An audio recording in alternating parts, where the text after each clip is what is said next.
nongeye kubasuhuza mu izina rya Kristo Yesu umwami wacu. Amahoro y'Imana abe muri mwe. Turongeye turagarutse ku gice cyacu cya kabiri, twavugaga inkomoko y'uriya mugani bavuga ngo inzira zose zigera i Roma. Byari byaraturutse he, byarakomotse he? Twari twabivuzeho cyane igihe Yesu Kristo yarataraza mu isi. Igihugu cy'i Roma cyari gifite inkingi, cyangwa se igihugu cya leta ya Roma yari ifite inkingi zigera muri enye cyangwa eshanu zari zikwiye kuyobora icyo gihugu cy'i Roma. Rero Roma yari ifite inkingi, ibyikora, ibigenderaho, kandi abatura Roma, abari batuye Roma bose bakwiye kubaha izo nkingi. Rero muri izo nkingi enye cyangwa eshanu ndashaka kubabwiramo iyo imwe. Bari bafite inkingi ya mbere yitwa amahoro. Amahoro cyangwa umusoro n'amahoro, katubibwe mu ijambo rimwe, umusoro n'amahoro. Ni ukuvuga ngo igihugu cya Roma cyari gifite inkingi cyangwa se intego ivuga ngo buri muntu wese utuye mu gihugu cy'i Roma agomba gutanga umusoro. Haba ukize, haba ukennye, haba ufite imodoka, haba utayifite, buri wese yagombaga gusora. Umwana agasora, umutoya agasora, buri rugo rugasora. Umuntu wese utuye mu gihugu cy'i Roma yarasoraga. Niyo mpamvu Bibiliya wumva bavuga ba Zakayo. Zakayo yari umusoresha w'ikoro, yarasoreshaga amafaranga, bamusorera bakayamuha, hanyuma nawe akayadepoza, akayajyana ku rwego rwari rushinzwe gufata iyo misoro n'amahoro, aribyo ino bita Rwanda Revenue.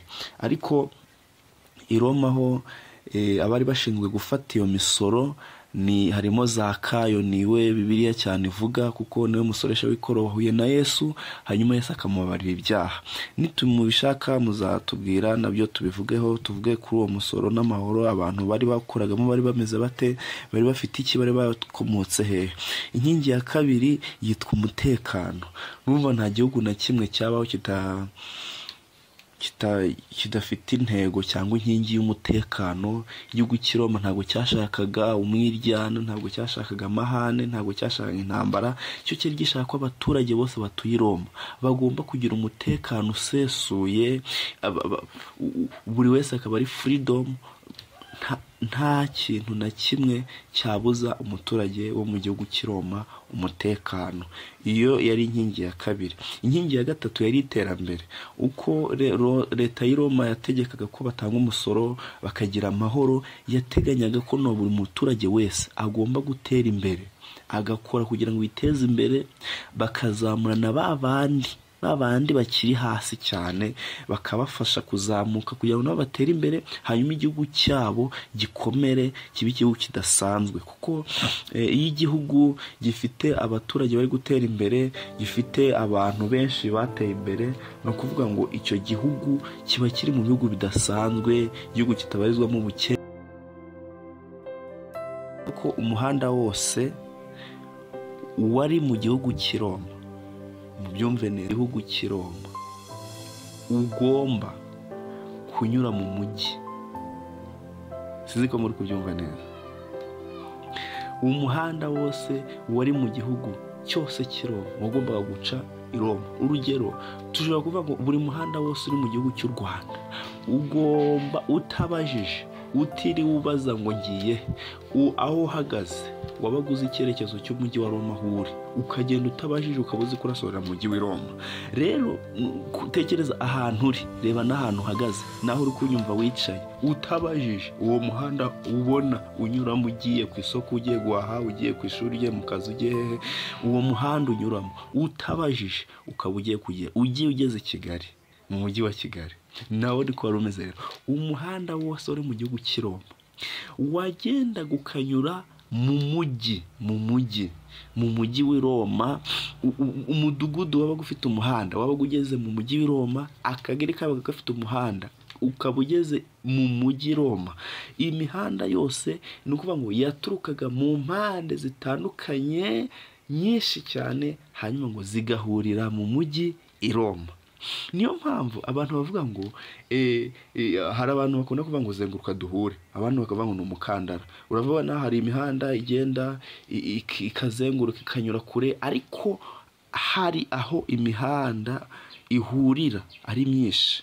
Rero na Roma yari ifite imihanda myinshi iza igahurira mu mujyi w'i Roma. Ndatekereza ntashidikanya ko habaga ibintu bidasanzwe, habagamo ambutiyaje idasanzwe, kuko niba ufashe imodoka zigaturuka mu mirenge itandukanye, mu ntara zitandukanye, mu turere dutandukanye, izo modoka zose zigaturukayo zigahurira mu mujyi wa Roma, zanyuraga nyine ahantu hatandukanye cyane zigasohorerayo. Rero ubwo iyo ambutiyaje yabaga ihari ni ambutiyaje idasanzwe.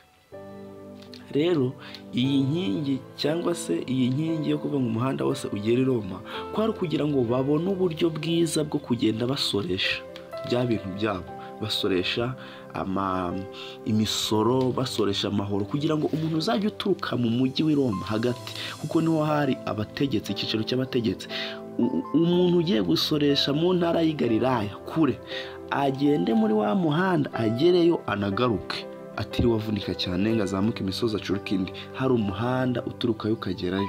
Rero urumva ko iyi nkingi yari inkingi ikomeye. Abanyarwanda natwe tuhita tuyizamukira tuvuga ngo inzira zose zigera he? Zigera i Roma. Rero aka kantu nto katurutse, hari abantu benshi baba batazi aho katurutse, ariko impamvu niyo ngiyo, kwari ukugira ngo igihugu cy'i Roma kibone uburyo gikusanya imisoro, kibona uko gikusanya imisoro n'amahoro mu baturage, kibashe kubageramo bose kandi bitavunanye. Imihanda bayishyiramo ari myinshi kugira ngo buri muturage wese utuye mu gihugu cy'i Roma ajye agerwaho n'abashinzwe gukusanya iyo misoro. Rero Imana ibaha umugisha kandi Imana ibishimire.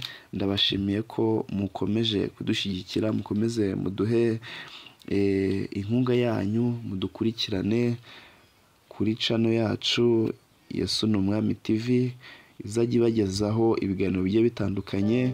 Ubu mufite ikiganiro gikomeye, ikiganiro nabateguriye kigiye gukurikira iki ngiki, kivuga